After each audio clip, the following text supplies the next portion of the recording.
Oke teman-teman, kembali lagi bersama saya di channel Study with Afif. Kali ini kita akan melanjutkan part sebelumnya, dimana kita akan belajar lanjutan dari belajar Docker. Jadi ini seri belajar Docker, saya pikir campuran ya, soalnya kurang runtut untuk belajarnya kayak gimana. Tapi memang Docker itu kita bisa belajar dengan adanya suatu study case gitu. Jadi alangkah lebih baiknya kita akan belajar tips-tips awal menggunakan Docker ini itu kayak gimana sih gitu. Jadi ini cuma pengenalan aja sih. Hitung-hitung lah teman-teman bisa paham ya mengenai cara kerja dari si Docker. Jadi pertama kali teman-teman kan udah lihat ya, kalau bagi yang belum lihat di video sebelumnya, teman-teman bisa lihat di video sebelumnya. Kita udah tahu caranya merunning kontainer ya. Nah, dan tips yang kedua, teman-teman harus punya akun Docker Hub sendiri. Jadi Docker Hub itu tempat repository untuk si Docker ya. Jadi teman-teman punya akunnya, minimal udah register dan bisa login. Teman-teman belum nge-push sebuah image pun nggak apa-apa sebenarnya. Jadi kita di sini ya sama-sama belajar sih. Di sini saya memiliki beberapa image ya yang udah saya push. Nah ini dari salah satu image saya mau pull ya, dan run sebuah kontainer image-nya. Salah satunya kan ini. Nah kemarin permasalahannya itu kita belum login. Nah pertama kali yang kita lakukan itu buka dulu ya terminal kita. Nah di sini teman-teman buka dulu. Saya masuk ke bash shell aja. Setelah itu teman-teman pertama kali kita lihat dulu Docker yang running pada lokal kita itu apa aja sih. Oke, sekedar tips ya teman-teman. Saya menggunakan perintah nano.src. Perintahnya sama seperti yang kemarin, menggunakan alias ya pada Docker, alias sudo Docker ya. Alias Docker menjadi dari perintah sudo Docker ya. Saya taruh ke bash rc agar secara permanen kalau kita tulis alias di sini, nah itu nanti perintahnya itu cukup sekali dalam kita menggunakan terminal gitu. Nah itu yang pertama. Nah kita lihat dulu docker ps min a. Nah ini ada satu kontainer yang kemarin sempat berjalan dan saya stop ya, belum tak remove. Kita remove dulu. Oke. Nah di sini kosong dan kita lihat docker images.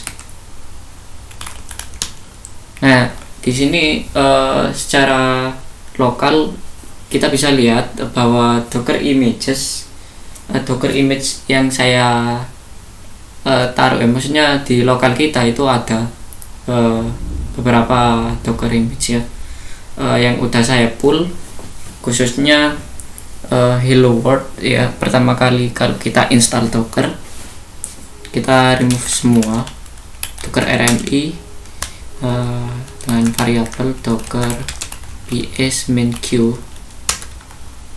min I mungkin docker rm ya. RMI ininya RMI dong, min q.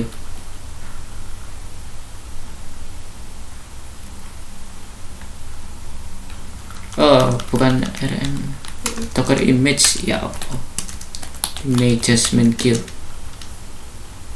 Oke, proses downloadnya udah, kita bisa lihat Docker images. Oke.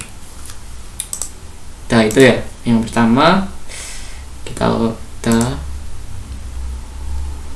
Nah di sini saya sebelum melanjutkan topik pembahasannya, saya sekedar sharing aja ya.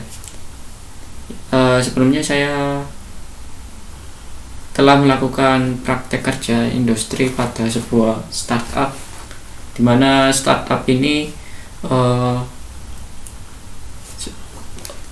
salah satu yang membuat saya itu belajar teknologi kontainer ya. Jadi sekedar sharing aja.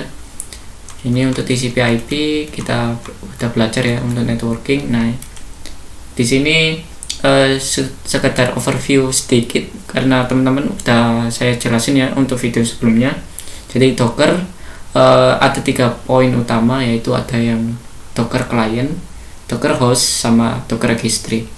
Jadi di Docker client dimana entah itu Docker maupun Kubernetes itu ada yang di sisi client, contohnya kayak Docker 3 perintah ini. Jadi kita melakukan suatu perintah terhadap server ya, atau kan kalau topologi kan ada yang namanya client server. Nah, servernya itu Docker Daemon yang berada di Docker host. Nah, itu dia itu yang melakukan sesuatu atau merespon request dari kita. Makanya kita menyebutkan CLI ini atau perintah-perintah ketiga ini itu berada pada sisi klien yang memberi sebuah perintah pada Docker Daemon atau Docker D ya, Docker engine-nya si Docker host. Nah, di sisi poin kedua yang utama itu Docker host. Jadi yang kita install dalam lokal itu namanya Docker host. Nah, itu ada 3. Yang pertama Docker Daemon-nya sendiri atau Docker engine, dan ada yang namanya images atau tempatnya image yang diambil dari Docker registry ya. Jadi Docker registry yang poin ketiga ini itu tempatnya para images, repository buat image khusus untuk si Docker. Nah, paling utama itu Docker Hub karena ya satu paket lah sama si Docker gitu. Jadi ada Docker Hub. Docker mempunyai repository sendiri yang namanya Docker Hub. Nah, setelah itu di Docker host kita misal mengetik sebuah perintah Dockeran, itu memberi perintah sebuah Docker Daemon untuk merunning sebuah images menjadi image-nya ditaruh ke kontainer. Jadi sifatnya kayak gitu. Oke, di diagram Docker arsitektur kita udah paham ya. Nah, untuk yang selanjutnya itu CLI di Docker, bahwa di Docker sendiri itu banyak sekali untuk perintahnya. Yang umumnya itu kita gunakan itu build, run, execute. Kalau kita masuk ke dalam kontainer ya, kita execute agar kita masuk ke kontainer. Kayak gimana ya cara jelasin? Kalau kita mau mengexecute aplikasi lah kayak gitu. Docker image untuk melihat image. Docker network, di Docker sendiri ada yang namanya Docker network dan Docker pull sama Docker push. Dan kita bisa remove container, remove image, terus kita bisa start dan stop, dan ada juga Docker volume dan lainnya. Oke, ini untuk Docker registry. Pada umumnya yang kita gunakan Docker Hub karena memang itu satu paket dengan di Docker ya, official dari Docker. Dan yang kedua ada DO, DigitalOcean, GCP, sama juga produknya AWS yaitu Elastic Container Registry atau ECR, sama juga Azure. Oke, selanjutnya Docker Container Environment Variable, bahwa Docker memiliki sebuah environment variable ya.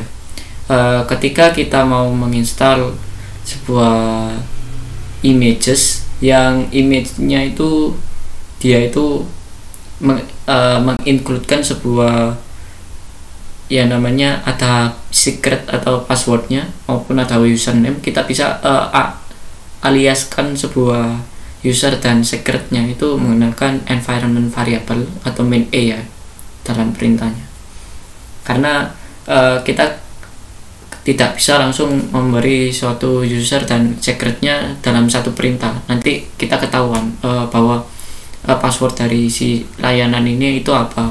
Nanti itu celah dari vulnerability dalam ethical hacking. Oke, selanjutnya Docker Stats. Kalau kita melihat sebuah statistik bahwa di Docker Host itu ada beberapa yang namanya running sebuah Docker dalam satu mesin ya, satu server gitu. Nah, itu dilihat statistiknya. Satu kontainer ini menghabiskan berapa CPU, berapa RAM, berapa memori. Itu kita bisa lihat ya penggunaan resource pada kontainernya. Kan kita bisa juga membatasi ya, jadi resource limit pada kontainer. Dan ini ada juga file sharing dari Docker, namanya Docker by mount. Dan file sharingnya juga ada yang tipenya ini, yang dimana Docker memberi suatu fitur yang namanya Docker volume. Kita bisa mounting ya, mounting jadi kok create container dengan melakukan mounting ke Docker volume. Dan juga ini bagaimana kontainer saling berkomunikasi. Nah, jadi semisal dalam satu server itu kita memiliki dua layanan aplikasi, dua image, dan kita running sebagai kontainer. Misal kayak gini diagramnya. Nah, di sini dia disisipkan satu jaringan. Nah, kok dia bisa saling komunikasi satu sama lain? Misal satu kontainer ini aplikasi, yang satu ini database-nya. Nah, aplikasi memerlukan database. Nah, dia harus kan berkomunikasi ya. Nah, itu bagaimana sih kok bisa berkomunikasi? Nah, itu salah satunya Docker menawarkan, ada fitur yang namanya Docker Network. Oke. Kita bisa create sebuah networknya atau jaringannya. Setelah itu kita bisa tes kedua kontainernya bisa berkomunikasi lewat ping. Dan juga kita bisa ngetes sebuah skema bahwa kontainer bisa komunikasi di kontainer lain pada jaringan yang berbeda, tapi ada plus minusnya gitu. Oke, ini masih overview aja dari recap waktu saya internship ya. Nah, ini juga mengimplementasikan sebuah DNS server pada Docker. Kita bisa lihat ya, sebenarnya gampang. Kalau sekarang itu ada langsung satu baris satu baris configuration pada Docker. Kita bisa kopas saja sih, terus kita custom beberapa port atau yang lainnya. Oke, lanjut. Nah, ini kalau kita bekerja dengan Docker build, kita bisa membuatnya menggunakan ini ya, yang namanya Docker file ataupun dengan Docker Compose. Nah, itu nanti ada di video lanjutan aja ya, karena durasinya cukup panjang juga kalau saya menjelaskan. Oke. Nah, di sini ada yang namanya Docker Network, tapi Docker Networknya itu bukan Docker Network, Docker Orchestration. Jadi orchestration tool yang paling terkenal yaitu Kubernetes, yaitu orkestrator yang untuk skala life cycle scale production. Itu life cycle productionnya itu scale-nya itu scale yang besar ya. Sedangkan untuk life cycle Docker itu untuk yang satu host atau satu mesin lah gitu. Itu nanti kita bisa set sebuah swarm, Docker swarm. Kita kasih sebuah kontainer satu sebagai node manager dan satu kontainer untuk sebagai node worker. Oke. Nah, dan ini mungkin di penghujung saya magang juga ya. Di sini Docker kita bisa set sebuah load balancer. Jadi kita bisa implementasikan sebuah load balancer pada multi container aplikasi. Jadi ada tiga mungkin. Jadi kita implementasikan sebuah load balancer pada teknologi container ini. Oke, ini untuk general penggunaan untuk Docker network ya, kayak gini. Oke, teman-teman yang perlu ketahui itu by default ada bridge, host, sama node. Untuk overlay mode ini dia bawaan dari Docker Swarm, atau kita bisa create sebuah overlay sendiri. Jadi overlay itu kayak host only pada VirtualBox, atau kalau teman-teman lihat di VirtualBox ada adapter yang namanya internal network ya. Jadi dia bikin jaringan, jadi jaringan yang berada di jaringan sendiri gitu. Dan juga ada McVLAN mode. McVLAN itu kalau nggak salah dia itu yang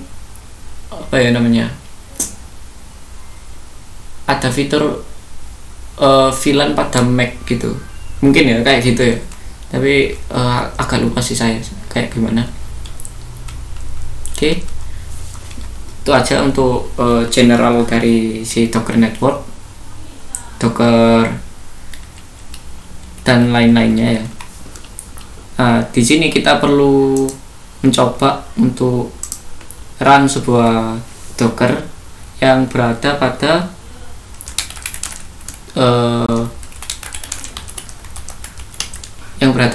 si namanya Docker Hub saya. Oke, cara awalnya itu kalian login dulu di sini dan perintah Docker login, masukkan username-nya.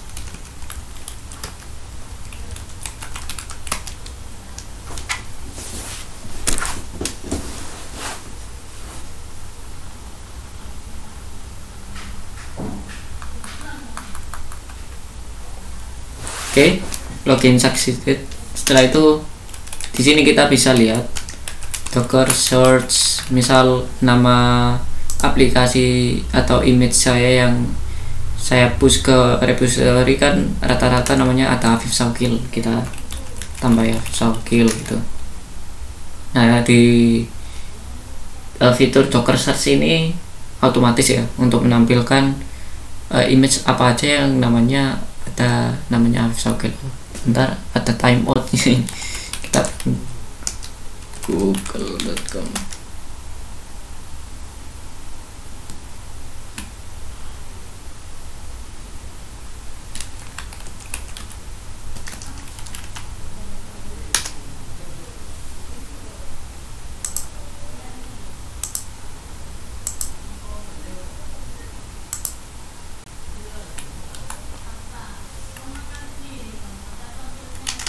Oh, ini ada masalah ya. Kita coba Docker pull aja dulu. Pull image saya yang namanya company profile.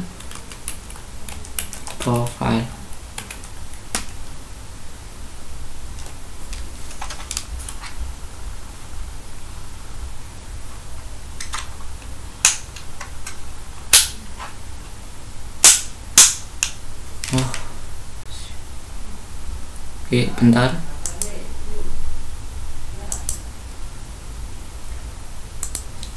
Oke, di sini saya udah search ya. Misal kita mau search sebuah image di luar image punya kita sendiri, itu bisa. Misal kalau kita mau install sebuah image, image-nya itu image operating system ya, misal kayak Ubuntu gitu. Kita bisa ketikkan perintah docker search Ubuntu. Nah, ini kita bisa lihat ya bahwa otomatis. Nah, Pertama kali kita pull dulu image, misal image saya ya. Jadi image ini image yang berisi web sebuah landing page company profile. Nah, nantinya kita bisa mengetahui bahwa bahwa kalau kita mau running kontainer itu kayak gimana sih gitu.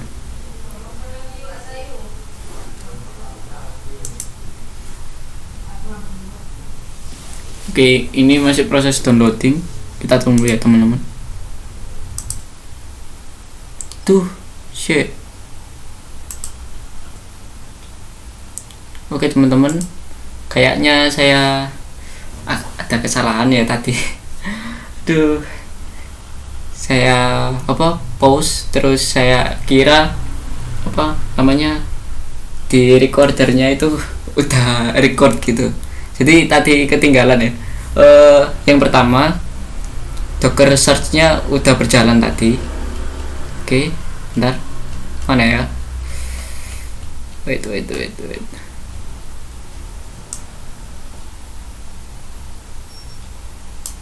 Oke, di sini ya. Nah, ini kalau kita mau search sebuah image, kita bisa tulis aja Docker search. Dan kalau kita pull, kita bisa pull aja, jadi dengan perintah docker pull, dan kita bisa run dockernya. Nah, ini kebetulan saya run sebuah company profile dari image saya yang di Docker Hub, dan hasilnya kayak gini. Oke. Setelah itu kita bisa lihat statistik dari penggunaan kontainer dalam satu host kita. Jadi penggunaannya ya kan web app ya, ringan, cuma kalau CPU tidak memerlukan banyak ya, dan memori cuma beberapa MB aja. Oke, kita lihat di bawah-bawah. Nah, sekarang saya mencoba mengimplementasikan Docker Network di sini, yang dimana saya udah jelasin yang dari video awal. Kita bisa ya create sebuah network. By default kan ada 3 di sini, Docker Network LS. Kita bisa lihat ada 3 adapter atau 3 menawarkan 3 sebuah driver ya pada network. By default Docker Networknya itu ada bridge, host, dan run. Dan untuk mengkustomisasi, kita bisa ketikkan perintah Docker Network create dan namanya apa. Kita bisa juga memasukkan subnet sesuai custom kita juga, dan kita bisa lihat bahwa network yang kita create ada. Ini kita running untuk mengetes sebuah image sama kontainer ya.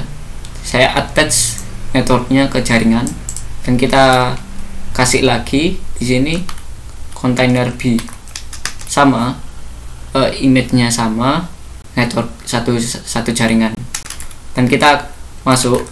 Nah, ini fungsinya dari docker exec. Kita bisa execute main TI atau main IT ya, sama aja. Terus namanya kan kontainer A ya, bus. Kalau nggak salah dia tidak support pada bus shell si Alpine. Kita kasih SH. Nah, ini support di sini.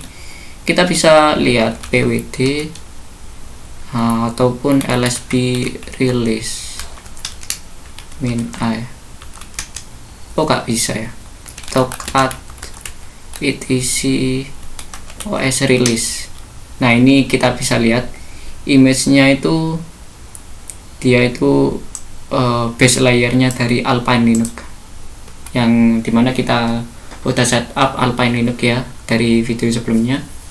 Kita bisa lihat IP-nya. Oke, ini IP si kontainer A. Kita exit di sini.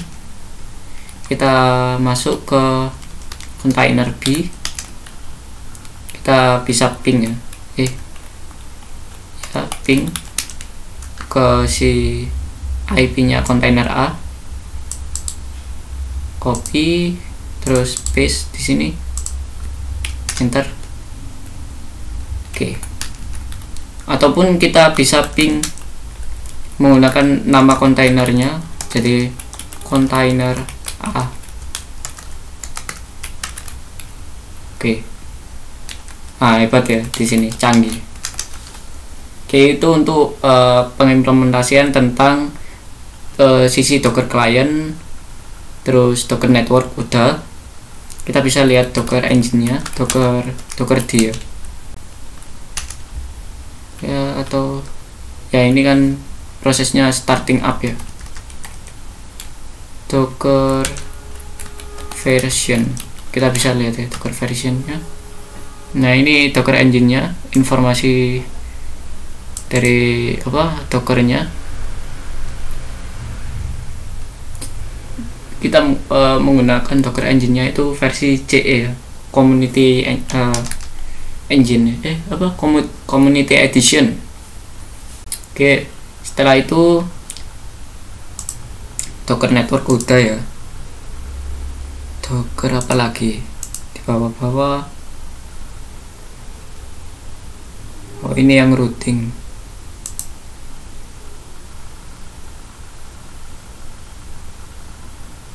Oh ya, build image ya. Kan ada 3 ya tadi. Ada Docker pull, run, sama Docker build. Nah, di sini kita pengimplementasian sebuah Docker build menggunakan Docker file. Misalkan kita ls di sini. Kita bikin sebuah Docker file di sini, nano Docker file di lokal ya. Terus di lokal ini saya bikin sebuah image sederhana ya. Jadi base layernya saya kasih from Ubuntu 20.04 ya misal. Terus kita run sebuah perintah apt update lah. Terus kita kasih nn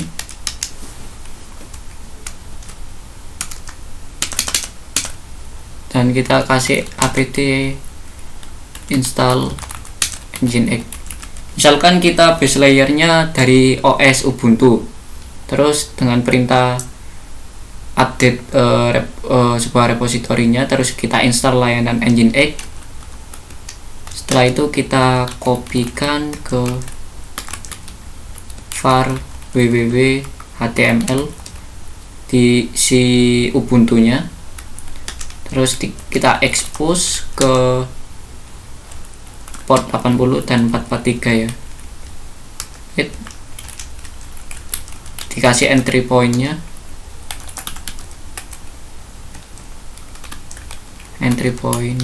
wait, nginx main g. Ini by default ya, mesti ada tulisan nginx main g diamond void off. Oke, kasih semikolon, terus kita save. Setelah itu kita docker, kita lihat dulu ps. Aman ya, gak ada port forwarding di sini. Kita bisa docker build main t itu tag ya, kita build sebuah docker file di kita. Jadi kita lihat dulu ls. Nah, ada docker file ya di sini. Nah, otomatis dengan perintah ini docker build main t dengan tagnya nanti image-nya namanya misal apa ya, nginx gitu. Jangan nginx ya, custom gitulah, min titik. Maksudnya kita itu ngebuild image dengan tagnya itu namanya custom, terus titik ini jadi docker yang namanya docker file atau file ekstensinya yang file ekstensi yang file namanya docker file itu berada pada path mana. Nah, titik karena kita satu stage sama satu foldernya docker file, jadi kita kasih titik. Kalau di dalamnya pt maka kita tulisnya pt slash gini gitu, atau slash pt gitu kalau di luar gitu. Oke, kita kasih titik terus enter, maka otomatis nanti kita build sebuah dockernya. Kita lihat dulu gimana proses docker buildnya.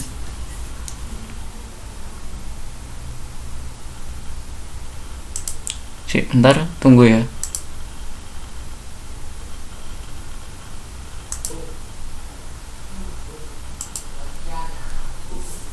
Ini teman-teman, tadi ada sedikit masalah, jadi saya copy dulu ke desktop, setelah itu saya docker build, dan untuk docker filenya saya ganti kayak gini. Jadi by default nanti dia base layernya cari Ubuntu yang sekiranya LTS nya yang paling dipakai ya, dan juga update misal 20.04 atau 22.04 gitu. Oke, kita tunggu hasil pull dari base layernya. Nah, perbedaan dari docker build itu dimulai dari base layer terus ke bawah-bawah ya.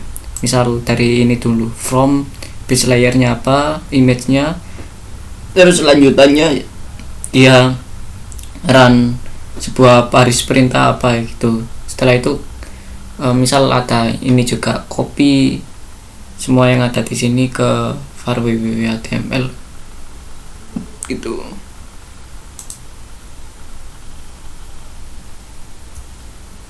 Oh ya, saya lupa.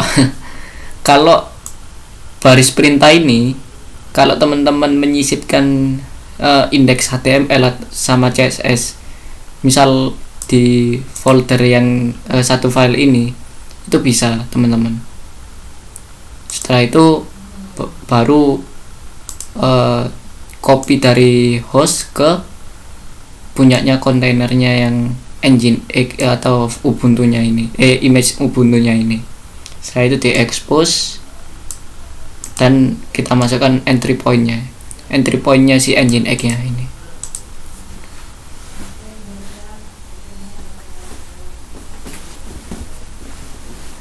Oke, kita tunggu ya.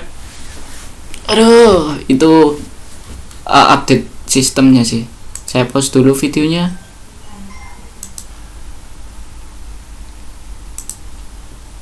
Oke, mohon maaf ya teman-teman, ada connection timeout di sini. Teman-teman bisa coba sendiri aja untuk docker build-nya gimana ya, yang saya terangkan dari video ini. Dan good luck ya untuk teman-teman untuk yang mencoba. Dan akhir kata dari video ini, terima kasih dan sampai jumpa di video selanjutnya. Oke, bye.